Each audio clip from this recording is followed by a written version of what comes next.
Eh bien, salut à tous et bienvenue dans cette nouvelle vidéo de notre série review de films à Cannes, Festival 2022. Vous êtes sur la troisième vidéo de cette série.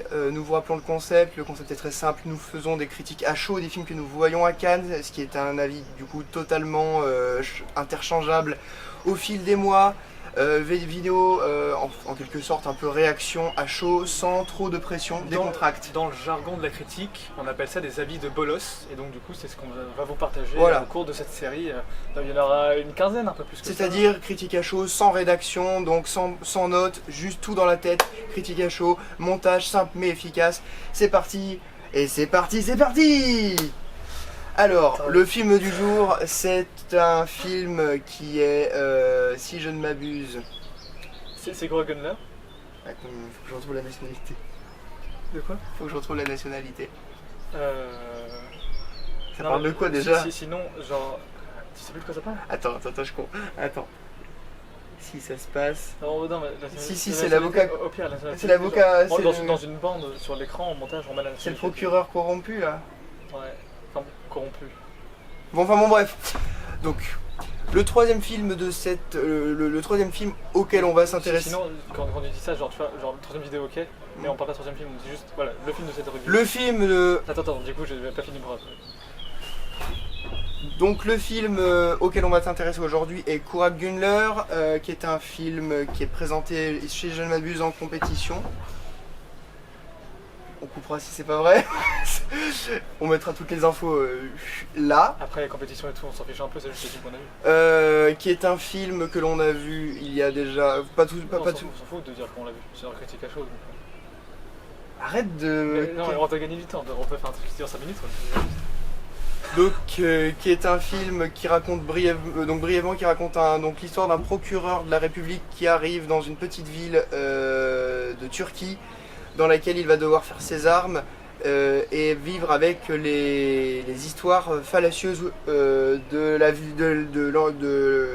les histoires fallacieuses de la ville. En fait, du coup, ce qui se passe, c'est que il y a une gestion de l'eau en fait qui est un petit peu faite de façon tyrannique par le maire de la ville, et en fait, donc là c'est le moment des nouvelles élections de maire qui approchent, et à côté de ça, donc il y a un peu des écolos, enfin des gens qui veulent arrêter un projet d'eau, sauf que du coup les citoyens qui meurent de soif veulent ce projet, sauf que ce projet en fait alimente des sortes d'écroulements de terre, et du coup ça fait des sortes de trous béants, parce qu'en fait il n'y a plus d'eau en dessous qui maintient la terre, et donc du coup voilà, ça fait en fait que du coup il y a un contexte politique, de gestion de l'eau qui est délicat, et donc c'est un jeune procureur qui arrive et qui va devoir en fait faire le truc le plus juste possible.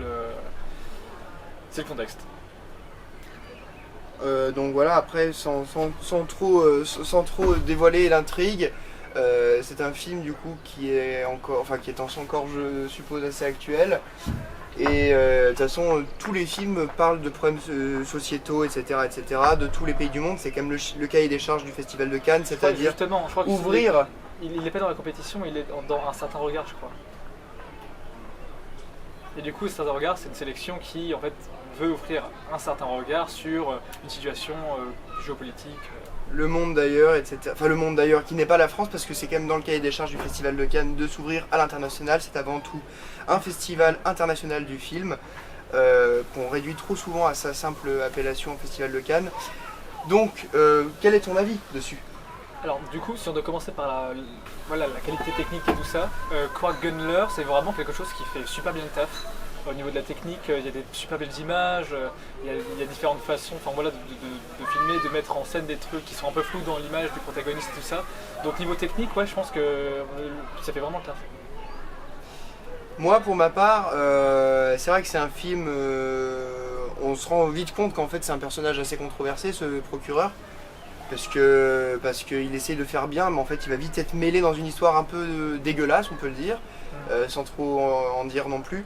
Et il va avoir tout un lien quand même avec une juge qui, elle, pour le coup, a un regard assez différent. Enfin, c'est complètement différent. Ça, c'est vraiment sur l'histoire, et c'est une histoire qui emmène quand même. Après, c'est pas non plus le film du siècle, encore une fois. Il y a des lacunes qui sont liées à je ne sais pas quelle raison d'ailleurs. Ces lacunes, enfin si, elles viennent au niveau du scénario. ou du Oui, message mais c'est qui lacunes de est- scénario, de quoi elles viennent. Est-ce que Bah, je en pense fait, pas que ce soit le fait que ce soit un premier film, parce que je crois moi, pas que ce soit un premier pense que, film. Du coup, voilà, on a terminé sur cette partie technique, mais sur ce qui est du fond, enfin, du scénario, de ce qui est raconté, en gros, c'est un polar, quoi. Il y a une enquête et tout ça qui se fait au long du film. Mais le problème, c'est qu'un polar, ça peut y avoir de belles images, ça peut se tenir, ça peut être intéressant dans la façon dont l'enquête se mène, mais si à la fin, le vortex et la résolution Ouais. n'est pas bonne, bah, le polar se tient pas. Et donc, moi, je suis désolé, ce film, j'ai pas pu l'apprécier, parce que à la fin, tous les nœuds, ou les relations entre personnages, alors que normalement ils devraient se détester ou des sortes de choses comme ça, en fait finalement ils se réconcilient, enfin il y a des choses que j'ai pas du tout compris. Peut-être que si je le regardais une deuxième fois je comprendrais mieux, mais en même temps avec ce que j'ai vu et j'étais vraiment vigilant et tout ça, j'ai pas compris le truc quoi. Du coup ça fait en fait qu'on comprend pas pourquoi les personnages font des alliances, pourquoi ils se détestent, pourquoi à ce moment-là ils prennent juste pas le temps de parler. Et ouais, ça se termine.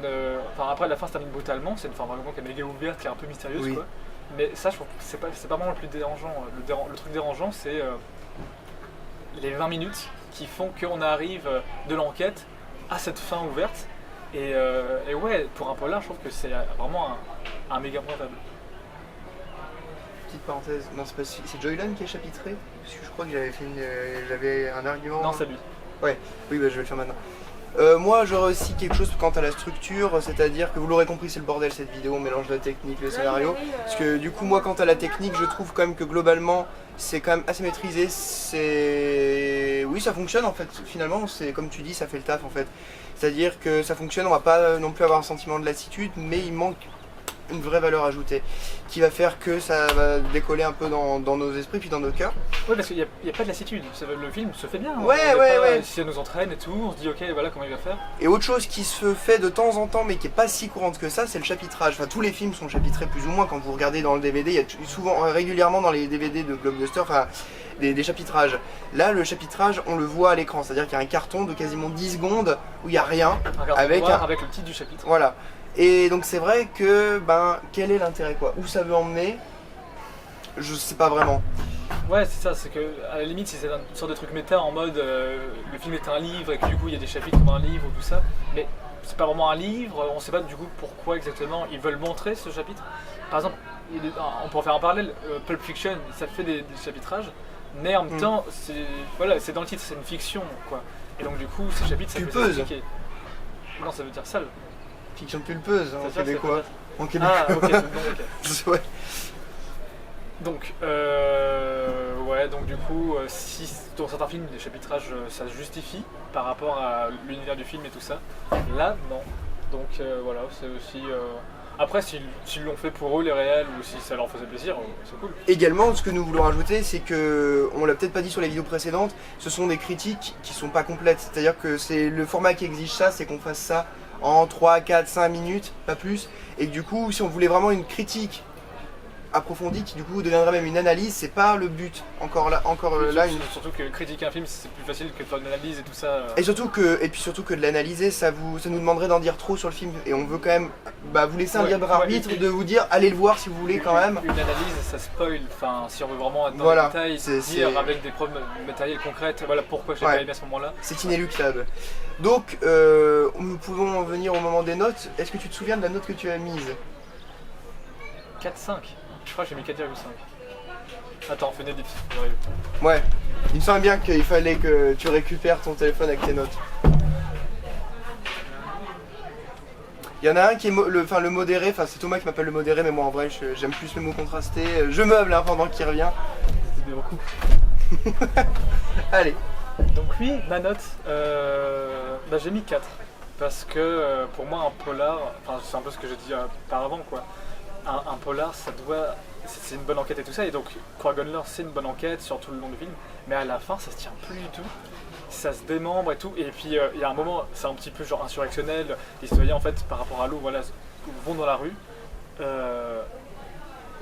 et pour moi ce moment-là il est gâché parce que on prend la foule comme ce qu'elle est pas, genre on peut pas discuter avec elle et tout ça, et enfin je trouve, moi ça m'a horripilé, donc 4.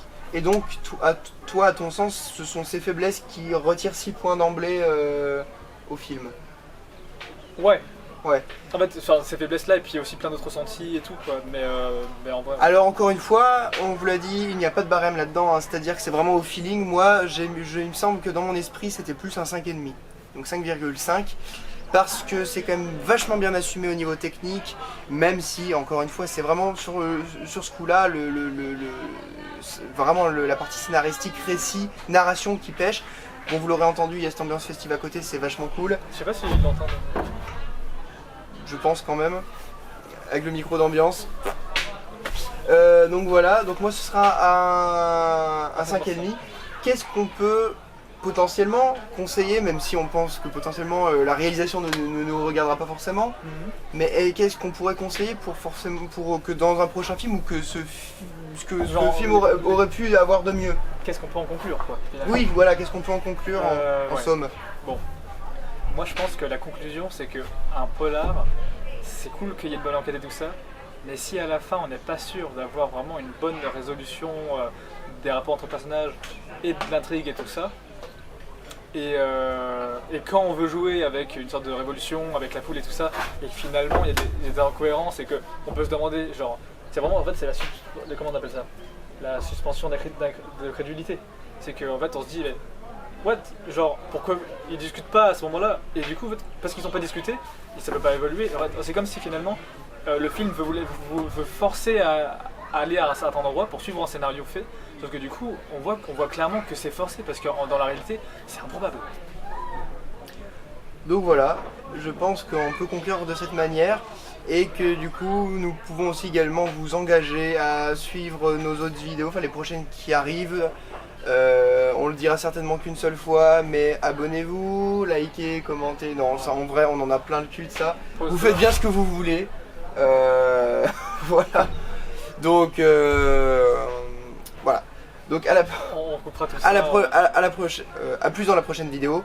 À plus dans la prochaine vidéo.